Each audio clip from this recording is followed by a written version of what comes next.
Bonsoir, Monsieur le ministre. Bonsoir. Alors, Monsieur le ministre, vous êtes donc de passage à Paris pour le salon de l'agriculture. La Côte d'Ivoire, on l'a dit, est très fortement représentée. Alors, pour commencer, on va débuter par les relations entre la Côte d'Ivoire, votre pays, et l'Union européenne. Alors, à travers une nouvelle réglementation adoptée en décembre dernier, l'Union européenne interdit l'importation de produits issus de la déforestation. Alors, la question que l'on peut vous poser, c'est comment la Côte d'Ivoire se défend pour sauver son secteur du cacao par rapport à ces nouvelles mesures. Je voudrais vous faire savoir que notre pays, la Côte d'Ivoire, a pris le taureau par les cornes en dévançant l'Union européenne dans sa volonté de restaurer sa forêt.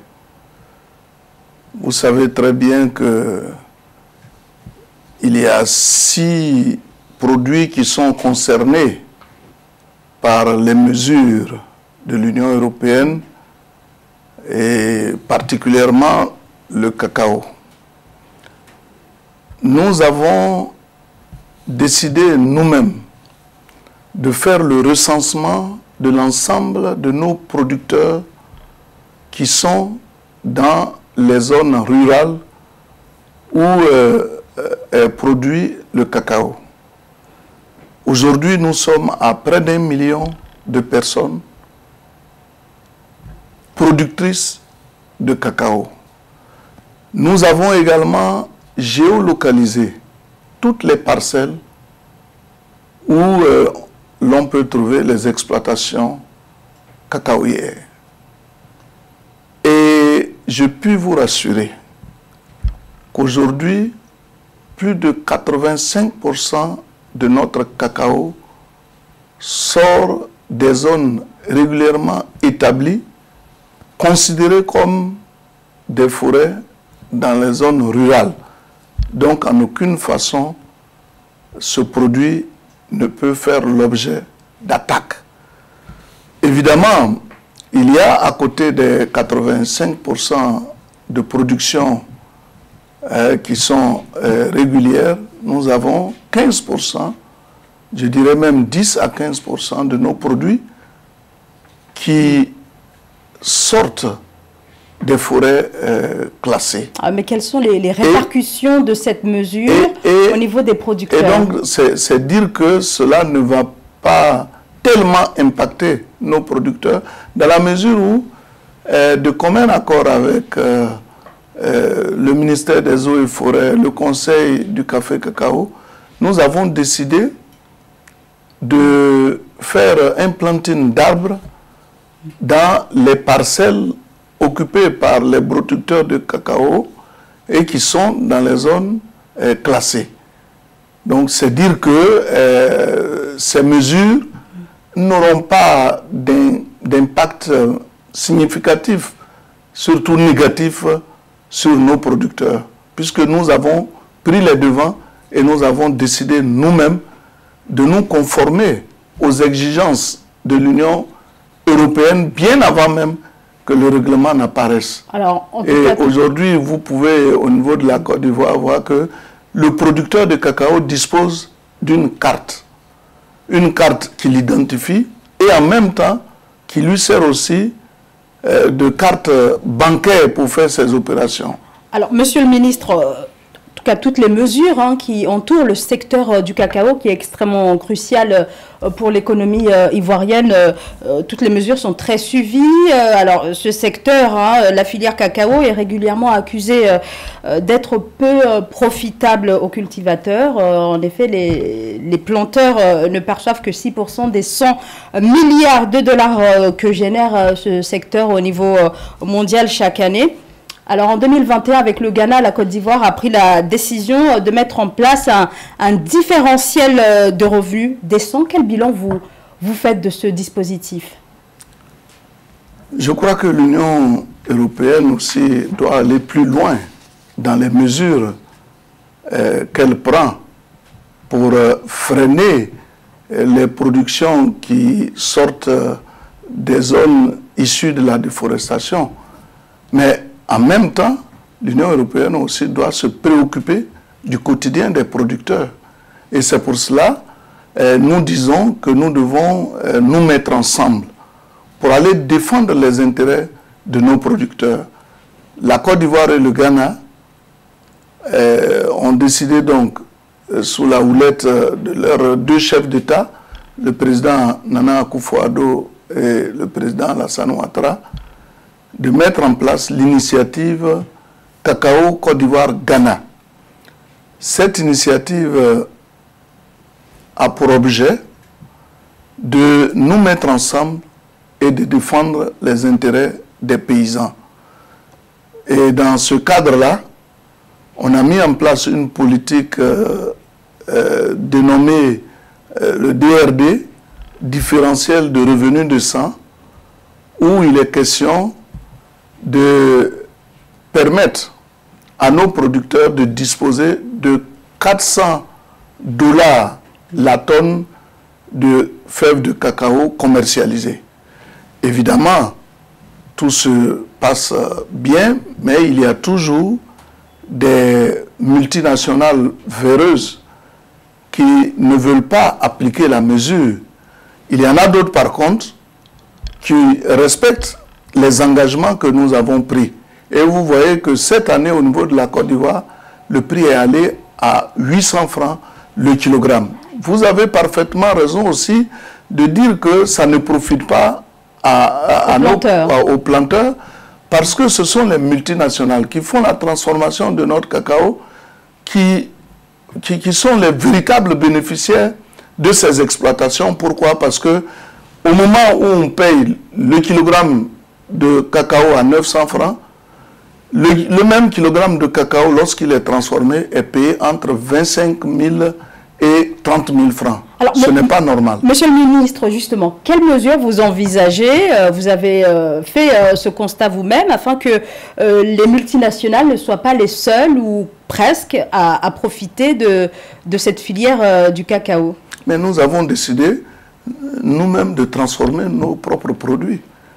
Parce qu'il est inadmissible que nous sommes les producteurs et qu'au bout du compte, cela ne puisse pas nous profiter. Alors donc, c'est sur le long terme, président de la République a dit, oui, mais déjà, le processus de transformation est déjà engagé.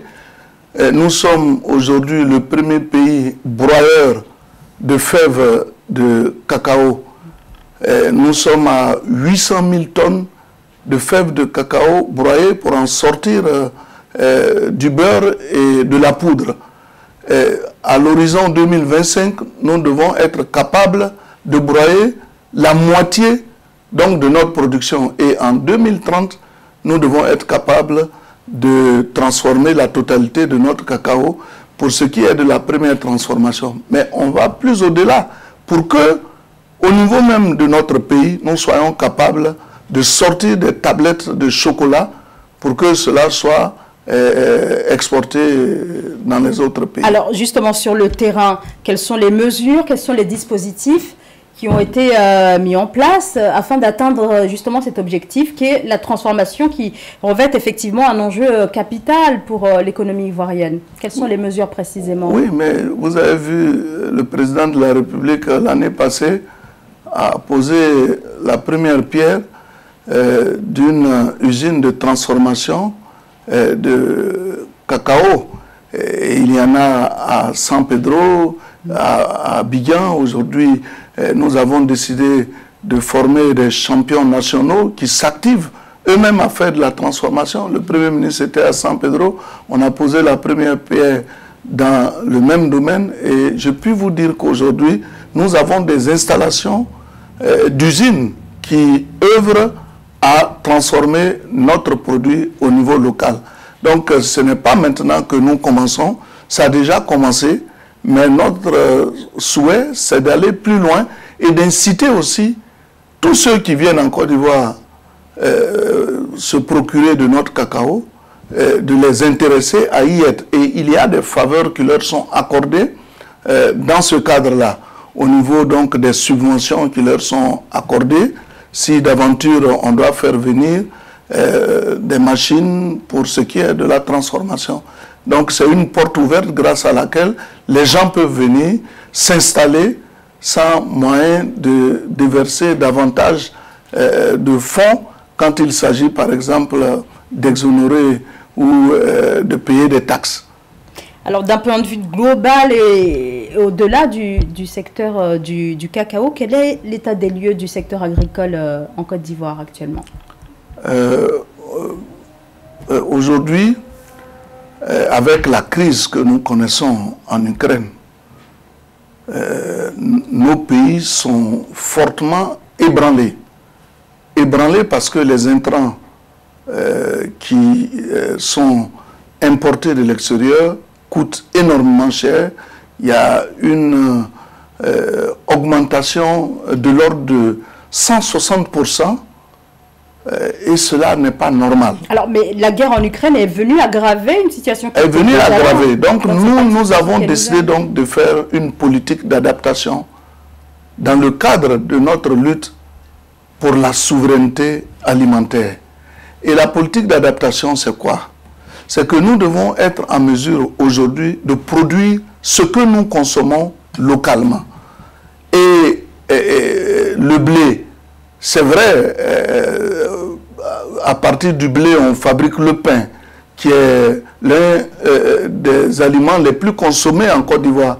Mais nous avons décidé de produire aussi de la farine de manioc, de la farine de maïs, de la farine d'igname, qui, lorsque cela a été fait, peut entrer dans la composition du pain. Ça, c'est une solution que nous trouvons. Et c'est pour ça que j'ai parlé de politique d'adaptation. Au niveau des engrais. Alors, est-ce que vous avez une date précise à laquelle vous envisagez d'atteindre en tout cas une autosuffisance ou en tout cas être sur le chemin de l'autosuffisance? Par exemple, quand vous prenez le manioc, nous sommes autosuffisants. Quand vous prenez l'igname, nous sommes autosuffisants.